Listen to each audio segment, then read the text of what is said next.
हेल' लोगोफोर, नोंथांमोननि गेजेराव आरो आं मोनसे गोदानै आपडेट भिडिअ लानानै फैबावबाय।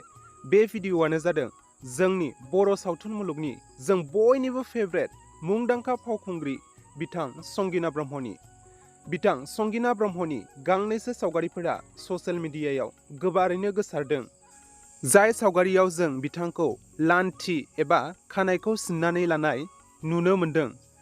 बेखौ नुनानै बिथांनि गोबांथार फेन्सफोरानो मिन्थिनो थाखाय उसुखुथु जादों जे बिथाङा मा जाहोनाव बेबायदि खानायखौ लान्थि सिननानै लाखो होननानै।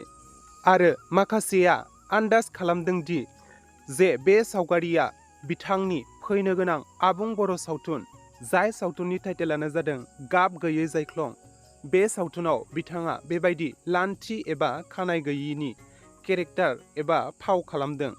आंनि मोन्दांथियावबो बेनोदि जे बिथाङा फैनो गोनां गाब गैयै जायख्लं सावथुननि आखुनि एबा केरेक्टार रलनि थाखायनो गावनि खानायखौ सिनजागुबैदों। बिनि थाखायनो जों बिथांखौ बेबायदि महराव नुनो मोन्दों। जायखिजाया सावथुना रिलिज जाग्रोथोंसै। नोंथांमोनहाबो सावथुनखौ नायनो थाखाय एक्साइटेड ने लोगोफोर?